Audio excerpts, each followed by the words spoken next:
Hi everyone, welcome to Type Talks. Today I'm here with Dawn. She has ENFP preferences and she has been a Latin teacher for 2 decades and has won many awards. And so we quickly put together Latin phrases for each of the 16 types that we would like to share with you all. We'll start with INTP. So for our INTP, we came up with cogito ergo sum, which is I think, therefore I am. And so this phrase fits the INTP personality because INTPs identify with their thoughts and their rationale behind something. They're very much in their head and theorizing, trying to understand how things fit into their logical framework. And so it's like, I think, therefore I am is a very iconic INTP phrase. And it's almost like they fully understand that something does exist through the thinking of it. Let's say an INTP is trying to figure out if angels exist, like they would have to have a theory for why that exists for it to fully prove itself to the INTP. Like the logic has to be there, the reasoning has to be there to be convinced. I think it's very INTP, the thinking. And I'm thinking of, there's a really famous statue that goes with that. Yeah. It's called The Thinker. Yeah, the thinker really matches INTP. Yeah, like even the thoughtful, contemplative pose. Yeah. And then we're on to ENFP. Okay, ENFP is ad astra per aspera, which means to the stars through difficulties. Yeah. ENFPs have this optimism to them, even when they hit rock bottom. And so that there is this, I'll find a way through.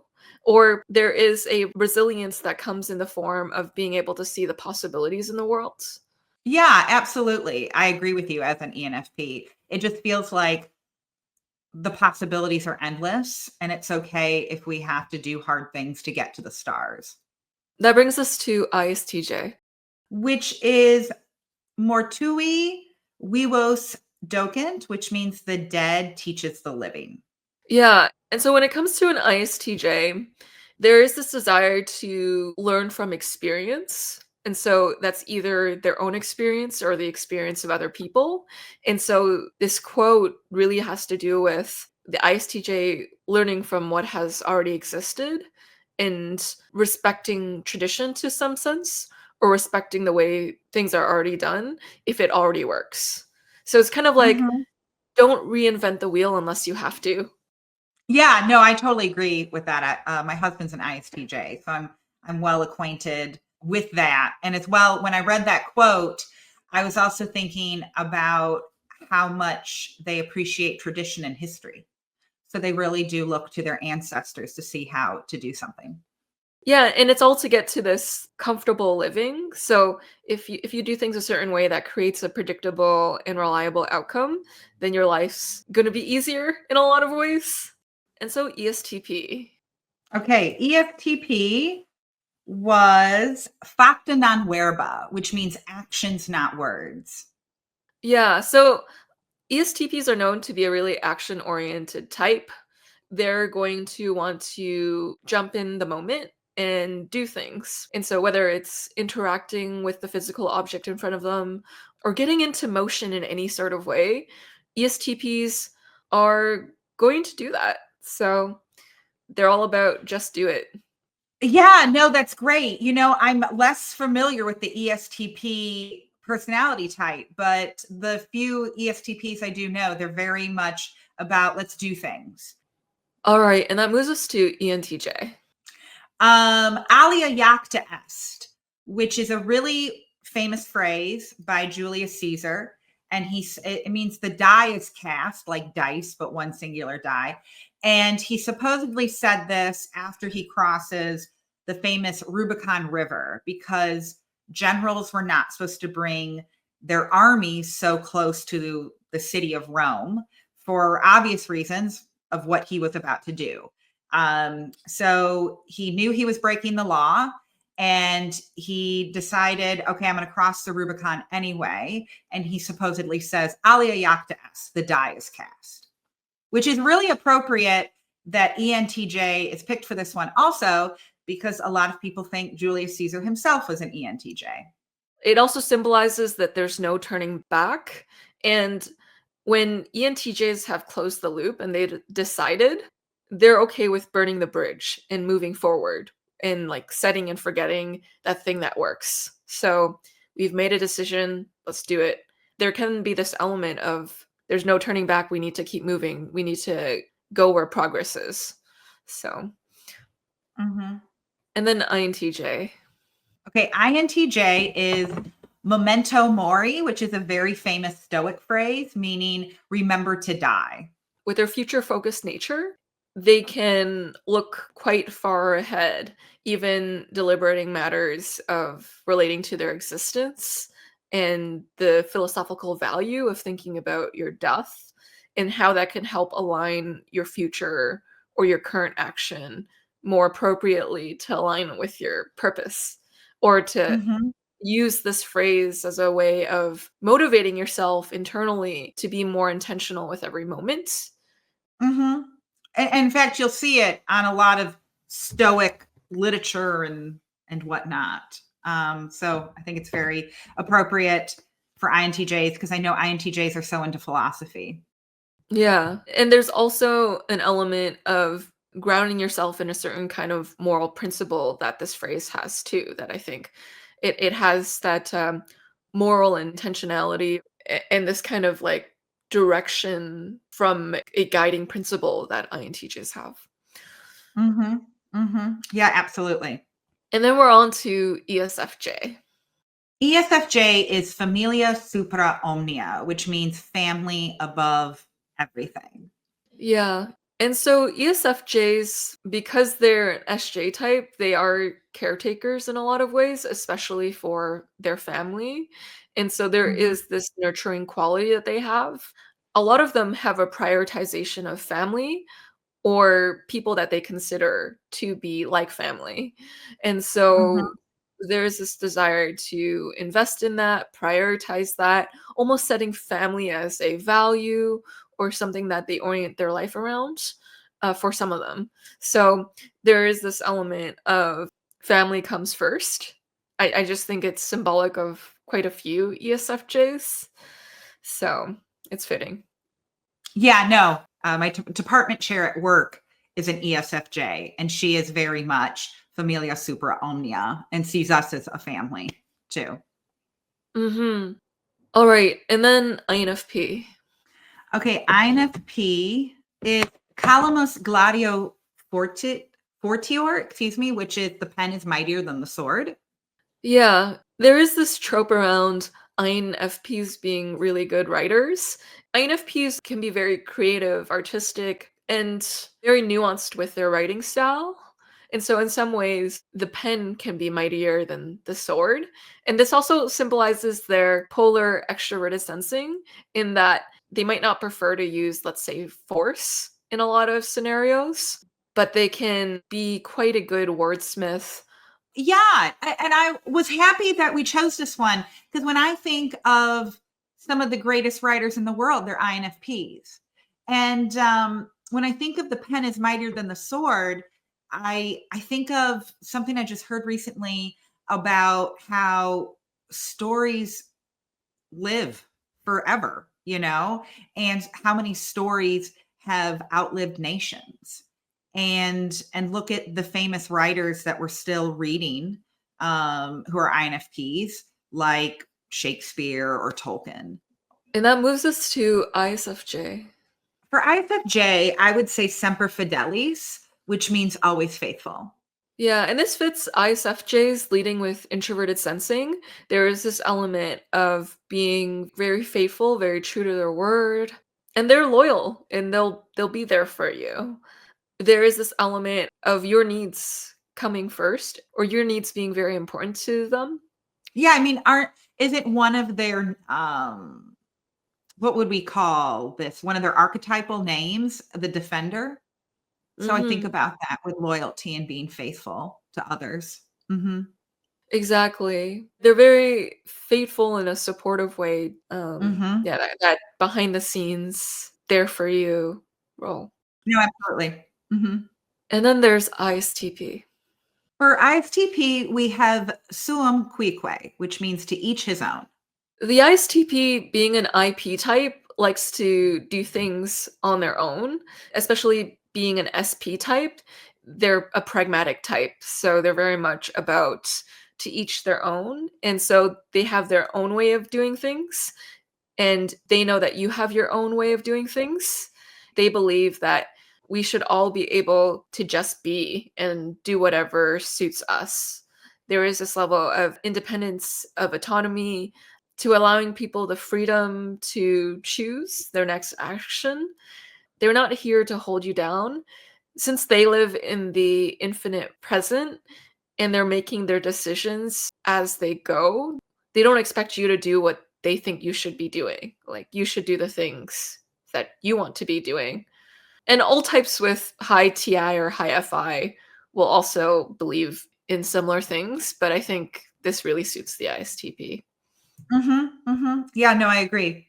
All right, cool. And that brings us to ESTJ.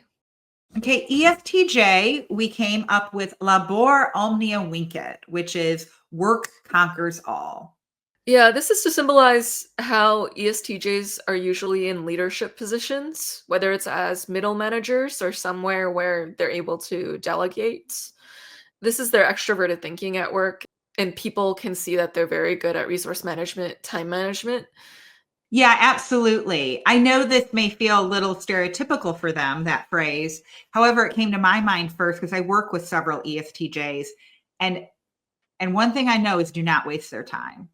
If there's a day where they feel like time isn't being used well, it really aggravates them.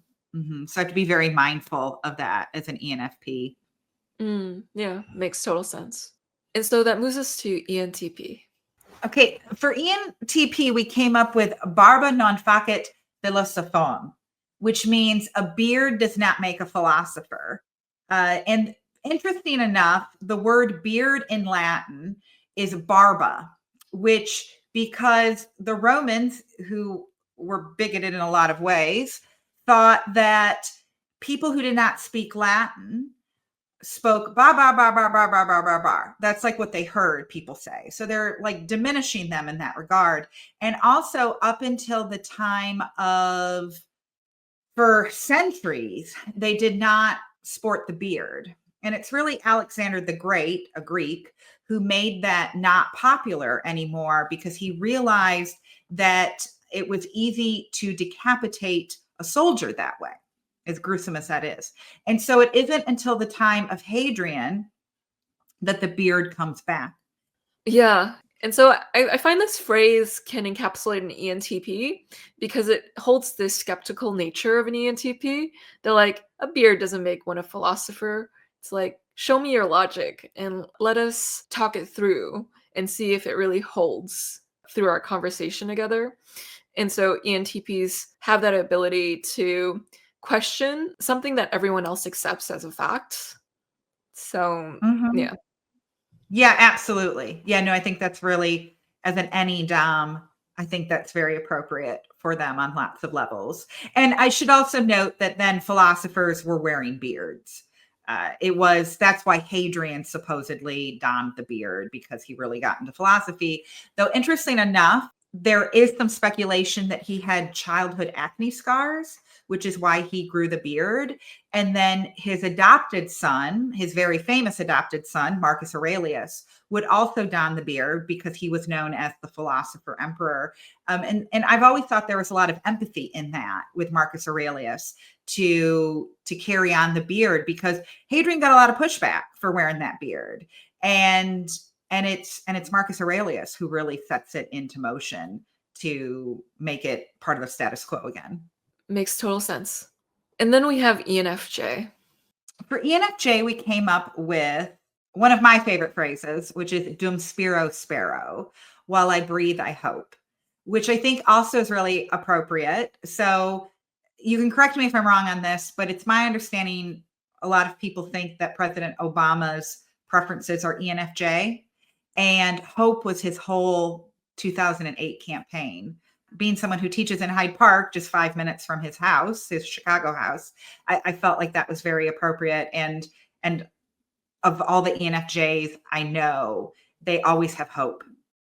With ENFJs, they're very good at instilling hope in others Mhm. and being able to cast a vision in which people can believe more into this future. So, yeah. Mhm.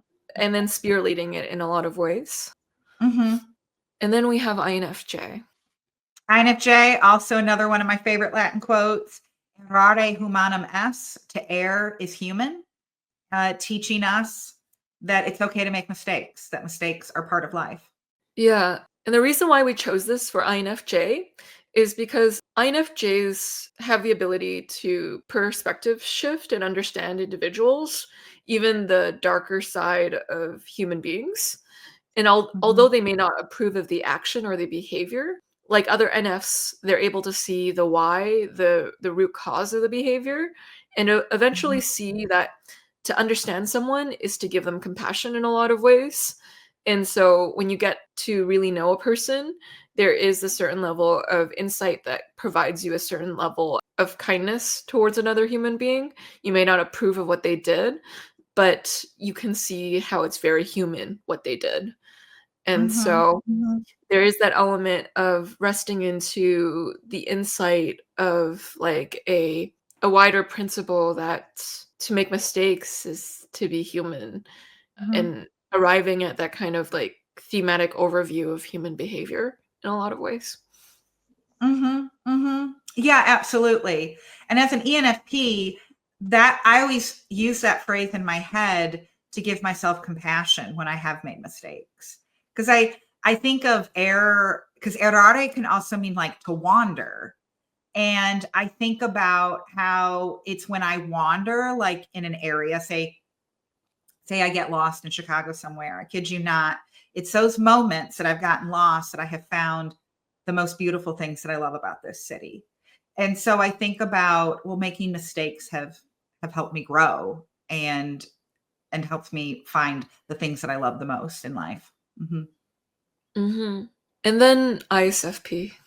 Oh, ISFP, we came up with ars longa, vita brevis, which means art is long, life is short, which I think is so appropriate, especially for every ISFP I know, the artisans. Yeah. Because ISFPs are very hands-on and kinesthetic learners, their introverted feeling desires to express itself. A lot of them can actually get into having an artistic eye or actually even being artists for some of them. Even if they don't actually do physical art, the way that they live life may also even be art or even a vibe. Like ISFPs are a vibe in a human being. And so Mhm, art is long and life is short captures the extroverted sensing. So it's like, hey, life is short. So live it in the moment and make the moment as good as you can make it. And all you have mhm. is the moment in a lot of ways. Yeah, absolutely. And every ISFP I know, it's almost like you said, maybe they don't have what we think of as a typical art form, painting, writing, whatever.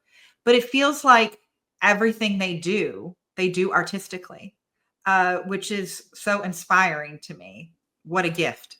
Mhm. Mhm. Yeah, precisely so. And that moves us to ESFP.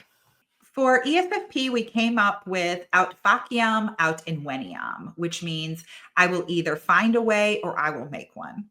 Yeah, this shows the extroverted sensing nature of the ESFP, where if there's a problem, they'll look for immediate ways to solve it. So, what is a tactic that I can apply in the moment so that we can MacGyver something around us to make it work?